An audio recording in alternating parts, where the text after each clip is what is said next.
Hi everyone समस्त को आम चैनल को जय जगन्नाथ। तो आपण मैंने जानते जो SC ST development school notification आसबार था एस ओ ट्रिपल एससी तरफ ता तो बर्तमान बंद हो जाइए। बर्तमान जो सरकार से पोस्ट गुड़ी को पोस्टपोन रखिंट एवं बर्तमान प्रति जिले में गेस्ट टीचर वैकेंसी को पूरण करने जाऊँ। तेणु ये हूँ आज आम जो कथा जो थे रही खोर्धा जिलार कलेक्टर एवं डिस्ट्रिक्ट मजिस्ट्रेट तरफ एससी एसटी डेवलपमेंट एवं minority below community weaker section तरफ नोटिफिकेशन आसी जो थे कि आपण इंटरव्यू एक हम जो थे कि 27/9 इंटरव्यू हम डिस्ट्रिक्ट वेलफेयर ऑफिसर खोर्धा ठारे गेस्ट टीचर पे आश्रम स्कूल सेवाश्रम स्कूल पे एवं द डिटेल्स वैकेंसी एवं जो एलिजिबिलिटी क्राइटेरिया रही आम आलोचना करवा विषय तार 3टा जिनस रही मेनली आपण 3टा जिनस को पठेबे जोटा कि district welfare officer Khordha old collectorate building Khordha pin number दे 752056 आप रजिस्टर पोस्ट बा स्पीड पोस्ट करेंगे ऑफलाइन माध्यम एथर रही educational certificate experience certificate age proof तापर रही जो प्रति ब्लॉक रे केतेटा कौन अच्छी आमर पद्मकेशरीपुर आश्रम स्कूल से मैट्रिक सिटी गोटे भुवनेश्वर भगवतीपुर आश्रम स्कूल 3टा नयापल्ली आश्रम स्कूल गोटे दलुआ आश्रम स्कूल गोटे एमती सब पोस्ट रही आप देखिपे। ये सब विभिन्न प्रकार ब्लॉक रे बलगढ़ बाणपुर आपणकर खोर्धा एथर सब मैट्रिक सिटी विशेषकर रही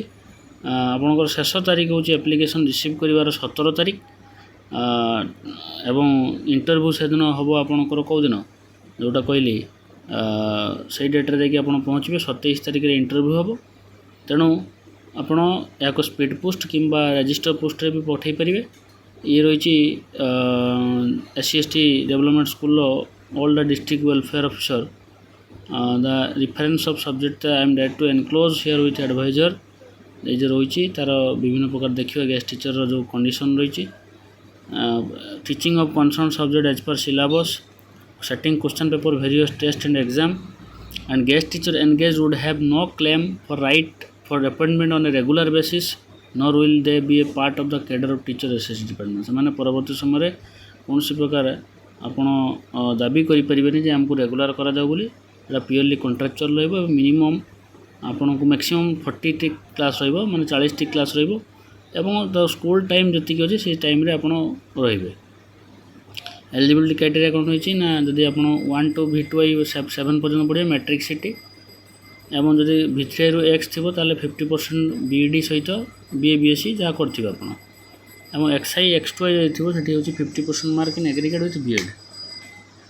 सो आउ गेस्ट टीचर रही 40टा क्लास मैक्सिमम माने आपनकर पर क्लास रहिबो 300 एवं गोटे रहिबो 400 हायर माने सेकेंडरी स्कूल गुड़ा सिलेक्शन केमिटी हम सिलेक्शन हम DWO लेवल से आपंकर गोटे कमिटी बस कमिटी अंडर ताको सिलेक्शन हम तो से जो सिलेक्शन हम तार प्रोसेस कौन रही आपंकर वेटेज रो 50% मार्क 50 मार्क आपंकर कैरियर मार्क जब फास्ट डिवीजन थो 50 मार्क सेकेंड डिवीजन रही 30% 50 माने आपंकर 30 मार्क्स एवं टीचिंग एक्सपीरियंस रही 30% आउ 20% रहा इंटरव्यू स्किल तो टोटाल है 100 मार्क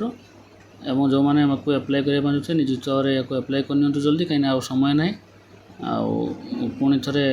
आम आउ नुआ वीडियो देखा से